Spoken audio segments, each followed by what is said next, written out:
it's nice to reflect on the women who helped make us who we are. So Mother's Day, it should be more than once a year. I only hope that I can have similar impact on our kiddos. Welcome back to In Residence. I'm Keith. And I'm Laura. Hey, Laura. Hey, Keith. How are you doing? I'm doing well. How are you? Doing pretty good. What's been going on with you? Oh, goodness. At work, it's the end of the year. So graduation and all those fun things. Come and gone when people are going to hear this, actually. Right? Exactly. Yeah. Finals will be wrapped up by the time this one airs. And other than that, not too much going on. Spent time with family. I did a lot of weeding today, which is good. How's your knee feeling? It's feeling pretty good. It's feeling good right now. How about you? My lower back's feeling good. Just to Good. keep with that theme to check in. You know, everyone's burning to know how we're feeling. Are they, though? No, like you, it was fun hanging out with family this last week and weekend. And Sometimes the low-key weeks at home are the best. yeah, you haven't had to go far away for work for a couple weeks. Yeah, which is nice. So what do you want to talk about? Mother's Day is coming up in a few days. It got me thinking about different things that I've learned from my mom and my grandmas throughout the years. I thought it might be interesting to talk to you about that. It's good to think about where we came from because we spend a lot of time thinking about where we're going. And so that's how I was thinking of it as I started writing things down, is thinking about the lessons from my mom, right? The things our grandmas and mothers have taught us. It's kind of like where I came from and the things that helped me get to where I am. And it would behoove me to think back a little bit because I've been reflecting weekly, but this is going back even further. Right. So yeah, let's get into it. Sounds good. Where do you want to start? I've done a little thinking about different lessons, and I have a couple pages of just nuggets of wisdom or things that I've gleaned through those relationships, things that are with me today, or things that I thought made me who I am because of them. I'm sure you have similar thoughts. I kind of started writing down characteristics that I can see are from my mom, like work ethic and generosity and these things that I can see how it's rubbed off on me from her. A list of that kind of stuff. Yeah. Do you want to dig into one of them? Yeah. I mean, one of the main things that stand out, and there's like a few things around it, is kind of like a work ethic. Practicality kind of goes with that. And like getting the work done, doing it to a certain standard, taking pride in your work. You're going to do it right. If we do that to ourselves too much, I mean, that can be oppressive, but it's also what's going to set you apart and maybe above the median. I mean, it's just looking back, it's like there were just examples of her working hard, going a little extra to make things nice. And so out of that generosity, like making food, preparing food for people, hosting people, making things special. The funny thing is, so when I start talking about that, I'm like, oh, these are characteristics you have. And so it makes me laugh because it's the saying of like, you marry your mother kind of thing. And I'm like, that's hilarious. But who wouldn't want to have a partner that has those types of qualities and characteristics, right? Generosity, make you feel special, do things for you, even if it's hard. That's that work ethic. That might be an easy way of saying all of those things. Because if you drill into like what actually makes that, dedication, having your own standards, accountability, responsibility, like all of these things that doing the hard things because it's right. Right. It's hard, might not want to do it, but it needs to get done. And I'm going to do it. That's one of the main themes. My scribble is on my notepad. I like that. I can see that. She also knows how to have a good time and relax and have fun. That's true. There's a balance there. I think she feels like she's the one that has to do the work so other people can have fun. So it's always fun to be able to do that for her. Like, was it her 50th that we went on a trip down to the water parks or something? Yeah, it was on the 50th. With my sister and her family and all the kiddos. And just like, come on, let's go have fun. And she'll still find a way to make people eggs and do this and do that. And you just got to let her do it. But, getting the balloons and making kind of a fuss, right? Who doesn't like to feel special? So yeah, I can take a cue from that and realizing that I want to do that more for people like you and our family, making sure that they know that they're worth a fuss kind of thing. Mm-hmm. That's just what I think of right away off the top of my head.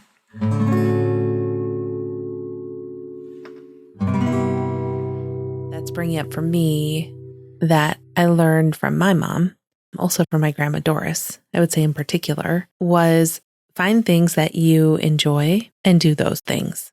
When I was younger, I would always see my mom find things that she really liked and doing that. So whether it was playing music, traveling, she loves to travel, or gardening. She's an amazing gardener. And so I've noticed that I find those things that I like, the things that bring me joy, and I try and make time and space for them. So gardening, music, puzzling, baking. My mom is a fierce pie baker. Yeah, she is. Oh my word. It's so good. I can't replicate it. But gardening, she's really great at knowing what to do with plants. I aspire to do that. I don't always make it, but I try. She's not afraid to try things in a garden. I learned that from her. If you just try it, if it doesn't work, see what happens. Yeah, see what happens. You two are like that, yeah. I really like that because it's been really freeing for me from a garden and landscaping standpoint. I'm not afraid to throw something in the dirt and give it some love and see what happens. So you're fairly vocal, right? Like your dad. Oh yeah, I'm a talker. That's a nice way to put it. I'm vocal. The way you go about doing what you're setting out to do is like your mom. You quietly go about simply getting it done. No fuss. I'm getting this project done. I'm going to go do this now. Yeah. But I think that's where your mom and I kind of connect is we're a little more soft-spoken or able to wait for there to be space for us to talk. Right. So like when her and I get together, we'll just kind of chat away because there's space for us between each other. We give you a glass of wine and have you down in the dining room. The piano room, right? Yeah. And we'll just talk for like an hour and a half or something. But yeah, the way everything you just listed, you know, the baking and the gardening and music and crafting. Yeah. I should say that too. Crafting. I got that from my mom. We've talked about that here, but just the idea that you see something, you can figure out how to make that. That came from my mom and from my grandma Doris. Those two, just like don't shy away from figuring out because it is within you to figure out. Everything is figure outable. Yeah. Right? You can figure it out if you want to. Cake decorating, my grandma Doris taught me that, right? You can figure this out. I was so amazed when you pulled out your cake decorating tips for the pipettes or whatever they call the frosting bags. Mm-hmm. And you're just going about it. Like, I'm like, you could work in a cake shop. What is happening? And I'm like, when did you discover that how early on when we were together did I whip that out and be like, hey, it might have been before we were married even. Was it? Like hosting a party or something. And you're just like, I'm going to make cupcakes. And I'm like, what are you doing? You got like bags and you're cutting the corners off and you got a tip going in there and you're like making cupcakes or something. And gosh, I love a party and a theme. Love it. Yeah. You had all of the way I have a lot of tools for woodworking and like fixing things around the house. You have all the things for in the kitchen. Mm-hmm. I just got a pie bird. So excited. So you brought up your grandma. Yeah. And for me, I'm thinking in particular about my mom's mom because that lineage there, right? And did you notice while you were thinking some correlations between your mom and her mom? Because I'm noticing my mom, there's some Grandma Jan in her. And it's kind of funny because we try to not turn into our parents and there's only so much you can do, right? But there's a lot of good things. Exactly. That's my point. My Grandma Jan is a talker and she's go, go, go. And my mom's a talker. She's always looking to keep herself busy or find something to do, trying to be active. So things like that. So I was wondering if you saw any correlations. I think, well, they were both piano players, right? Pianists and incredibly musical. I also think that there was in both of them. So this idea of being independent in the ways in which they can or could. I know that both of them talk to me a lot about don't let society tell you what you have to be, because we've experienced the societal pressure of what it means to be a wife, a mother, a woman. Both my mom and my grandma Iris, kind of going up that lineage, as you said, that was a very strong message that I received. What I'm hearing is they saw the boundaries that were put up, but they didn't sit by and let that be. They're like, well, I'm going to push up against these and I'm going to do more than you think is possible for me. Yeah, exactly. I know that both of them, I can't tell you how many times we had conversations around that. And at pivotal points where I thought, oh, well, I'll just go to college so I can find a partner. Either conversation over lunch or something, or a letter would come in the mail that kind of jostled me and said, hey, you have dreams of your own. Don't let your spirit and your fire be dampened. Go out, be independent, learn who you are, lean into that, do what you want to do. That was a message that was constantly reinforced. Yeah, I think we talked about that a little bit, that my mom was a factor in like saying like, you need to go to college and figure out, you have a lot of interests, go explore, find something out there and kind of push myself.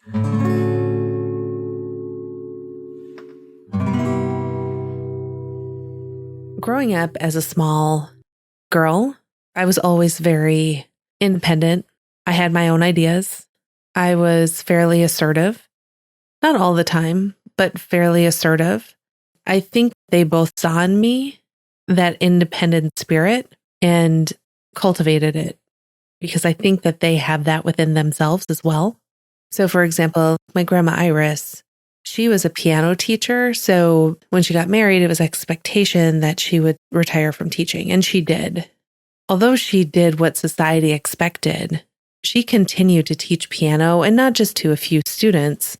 She was teaching piano lessons in the school district during homeroom and things like that for a huge amount of the district. And so I remember my mom telling me this story, and I thought this was funny. So she also played the organ at church, my grandma Iris.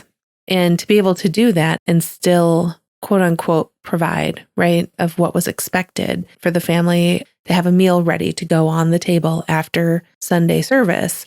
If I remember this correctly, she would put the oven on a really low temperature and would put chicken pot pies or something in the oven. And after the service, they'd come home and they'd be ready.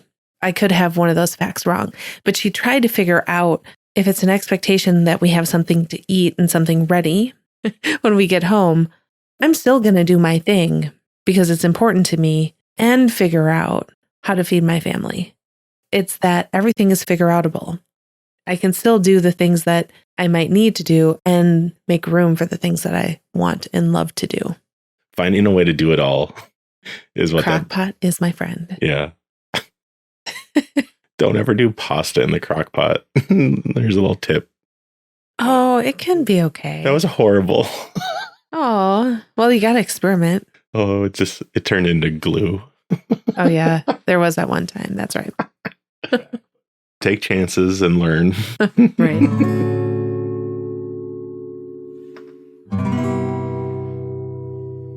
One thing as we were preparing, it made me a little nostalgic. The memories I had around something that we called grandma trips. It would be me, my sister, my parents, and my two grandmas, Grandma Iris and Grandma Doris. And we would pile into like a 6-seater Intrepid. I don't know if you remember Intrepids, but they were just... I'm not a car person. Big cars, 3 in the back seat, 3 in the front seat. Yep. But like a sedan. So not a truck, not a minivan. Close quarters. We began doing these grandma trips because my grandpa's passed away when I was fairly little. My grandpa Willie passed away when I was 1, and my grandpa George passed away when I was 5. And so we started doing these grandma trips for a couple of reasons to, I think, get my grandmas out and about, exploring the world, and also to get to spend time with them and get to know them more. Looking back at it, we drove everywhere: Niagara Falls, Florida, Michigan, South Dakota. Like we drove all over the place. I got to learn a lot about my roots and where I came from and who I came from. I also got to see how you can have fun in small moments and boring moments. I think the one thing that I'm remembering from that experience the most is we would sometimes be in the car for hours and hours, but it was fun because we always were hearing about stories about growing up or playing games. I remember one time, I think we were making up lyrics. Grandma knew a popular song and we were coming up with lyrics for a boat that we were riding. It made me appreciate how you can have and create your own fun in situations and how important that time is to spend with your grandparents. I'm just really grateful for those times and the adventures that we got to take.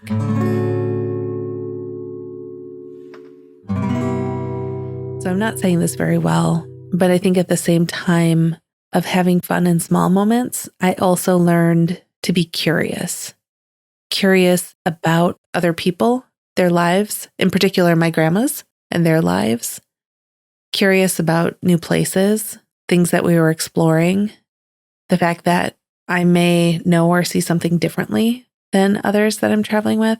I thought that was always interesting because you have different lenses. And so that gave me a different opportunity to explore and be curious about the world.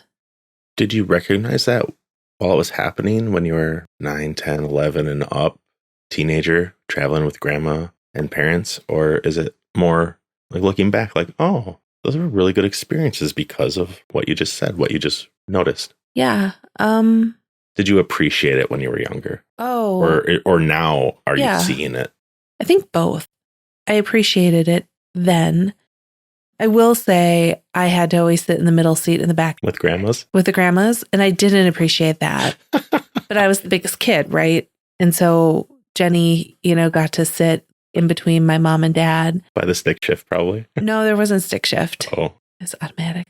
But she got to sit in there. But she was the smallest. So, right, you put the smaller kid up front. But she would ride there for the most part because the driver needs more room, right? In the moment, I don't know if I fully, in those moments, I was like, oh, I'm stuck here. Right. But really, in the moment too, it was nice because you had lots of people or multiple people with. Some people didn't want to walk that far, right? One of my grandmas would walk some, but wouldn't necessarily want to walk a lot. One of my grandmas was always finding the funny, quirky things in souvenir shops. And so you just saw how different people were when they traveled as well. One thing that I loved, and maybe this is a lesson in all of it too, and actually this kind of helps me see your perspective around traveling a little bit. Maybe my grandma Iris, she was always willing to go and she always had good stories, but she never seemed super excited, just like, woohoo, we're on vacation, that wasn't her way. What I thought was always great afterwards, she was always talking about it. Oh yeah, I've been to Mount Vernon. Oh yeah, I've been to Niagara Falls, and this is what I saw. This is what I learned. That helped me a little bit because I knew sometimes people process and travel differently. And it doesn't mean that they aren't learning or they aren't having a good time necessarily. It's just that their way of doing it is different. And sometimes they just need time and space to see some of the good things. Yeah, different people interact with stimulus differently, right? That's a good way to say it. And I'm one of those people that react differently than you. Exactly.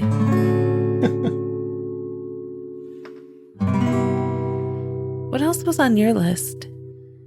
In relation to grandmas, my grandma Jan, my mom's mom, she taught me how to swim. She taught me how to skate.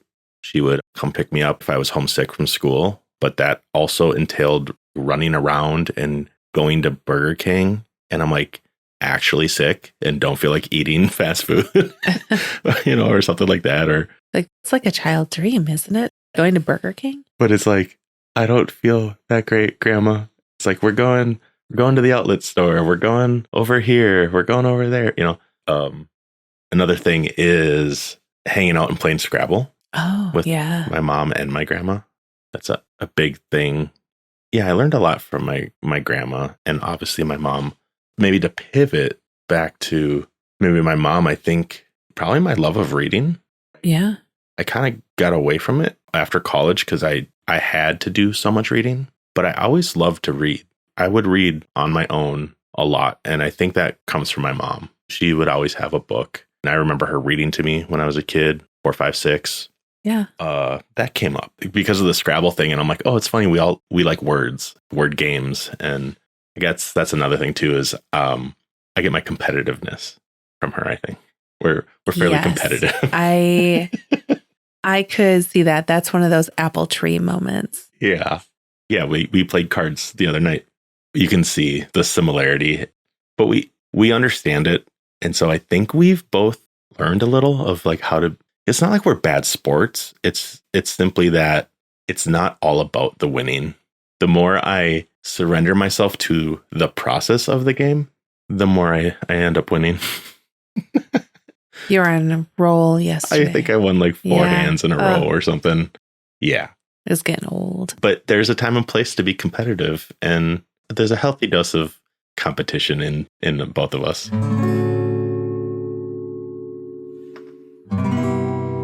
I think one thing maybe I want to go back to, that's okay, is I'm realizing when I was listing off, find the things you enjoy and do those things. I was realizing that I said, oh, and music, but I didn't really dig into that.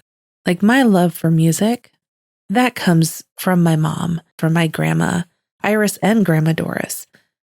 Me too, actually. Yeah.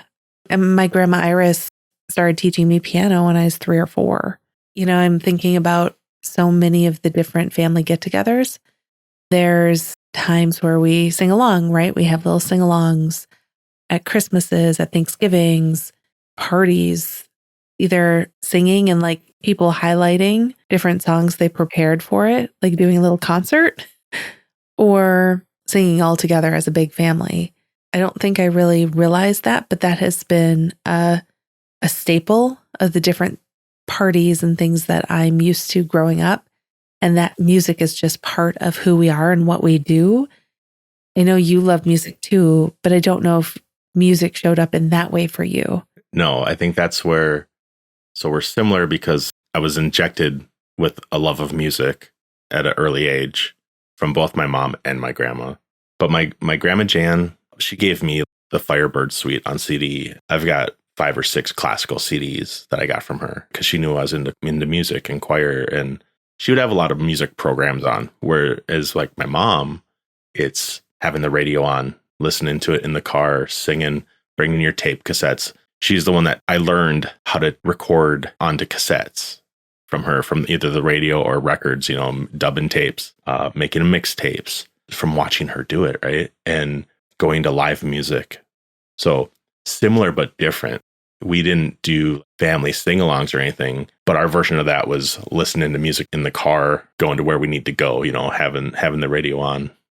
She's a hockey mom. She would drive me all across the state at the most extreme hours of the day, either morning or night, to go or to get home, to go to a tournament 70 miles north or 150 miles south or east. There's always the radio on or tapes. Yeah, similar but different.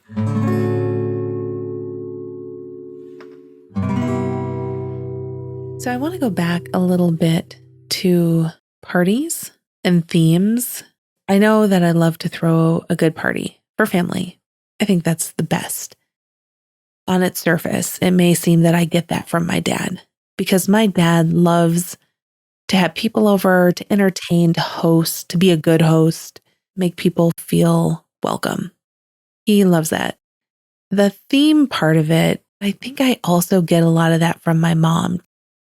I'm thinking about Halloween, but I think it's one of my mom's favorite, if not favorite holiday. She likes to decorate, get the cool things from the store. She likes getting our kids involved in it. Always has, really. I see myself doing those things too. I really like to, around holidays, make it festive and have that theme. We just went over to their house for a wall purchase night. They had people over and we're doing different things. I love that she thinks of making a witch's brew. And so she makes this homemade root beer with dry ice. So it's foaming like a witch's cauldron, and she has it in a cauldron. It's those small little touches that are just the cherry on the top. She kind of thinks, I could do this. And then she does it. She figures out how to get dry ice. Yeah. You know? Yeah. So I think that's the thing, because people see my dad as like the person that's coordinating, but she's also got those really cool little Easter eggs at a party that really make it special, that she's figured out how to do because she saw it somewhere and she knows she could figure it out. I see myself doing that too, where I'm like, oh, I could figure out how to do that. I love decorating it up for a theme or a holiday, decorating for a holiday, especially Halloween. I love Halloween. I probably get that from her. Probably another thing in common with my mom is she likes to decorate and have parties. And yeah, she does. if we have them over for like a Packers game, oh, we're having a Packers party. I'm like, okay. Yeah. We'll get balloons. It's something to do with the kids too, like blow up balloons, figure out where to hang them. Oh, draw a picture. We can hang that up as a decoration, Uh-huh. So it doesn't have to be a typical holiday. I think our moms can make almost any occasion special. Yes, I agree with that.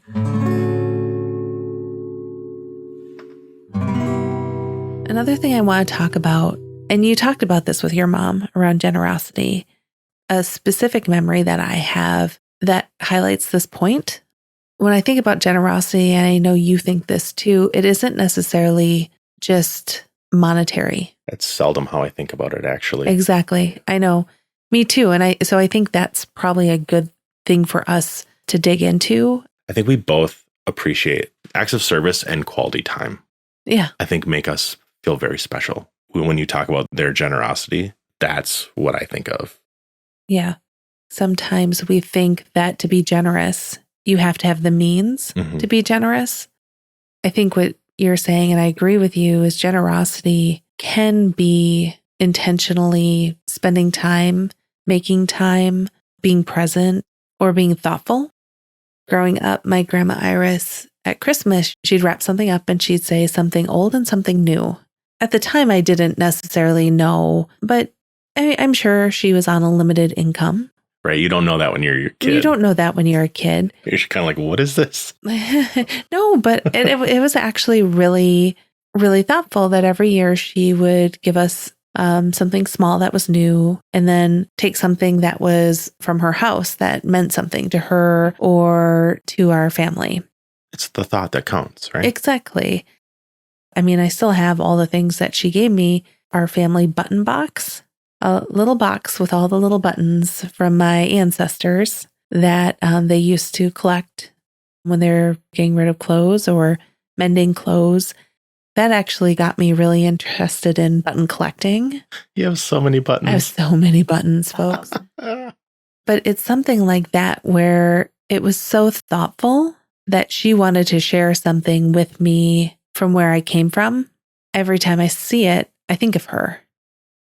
That's left a larger impression on me than the Care Bear I got, right? It's left a large impression on you, like more so than if you got $10 in a card. Yeah. Right. Yeah. Because it was thoughtful and giving of herself. And she took the time to think, what do I want to give to Laura and what story is behind this? Yeah. And that matters. Being generous doesn't always have to be spending lots of dollars. It's the consideration. Yeah. Thoughtfulness and consideration. I think that's a currency with us. Yeah, thoughtfulness and consideration. It comes from our family. It does. Like we've learned that. Yeah. Anything else coming up for you? It's nice to reflect on the women who helped make us who we are. So Mother's Day. It should be more than once a year. I only hope that I can have similar impact on our kiddos. You do. Do I? Yeah. Oh, I hope so. I'll do a better job of helping them express themselves and show you. Oh. They're teenagers. Yeah, they're young teenagers. I'm happy I get a hug in the evenings. Mm-hmm. I will take it. That right there is proof you're doing it right. Thanks. We get goodnight hugs. Yeah. I do just want to say Thank you to my mom. Thank you to your mom. Same. You're amazing women and really help us be who we are. I'm really grateful for that. Me too. See if we can find a good quote. All right, guides. Give me something around motherhood. Mm-hmm. Grab a quote card and see what the universe is going to tell us here. Okay. All right. So I'll start then. Okay. So I'm applying this directly to moms, right? Grandmas. It says each day comes bearing its own gifts. Untie the ribbons. Ruth Ann Schaubecker. What I think is interesting about this one, each day comes bearing its own gifts. Untie the ribbons. I think that each day I realize more and more how the women in my life have impacted me, and I untie that just little by little. Wow, yeah, I got that from my mom, or that's a great lesson I learned from my grandma. That's how I'm seeing this one. Those are gifts. Yeah. I just have to untie the ribbon so I can see what's inside and make the connection. How about you? Every time you smile at someone, it is an action of love, a gift to that person, a beautiful thing. Mother Teresa. I like it. Just sit with that for a little while, and we'll see you next time. Sounds good. Thanks, everybody. Thank you. Bye. Bye.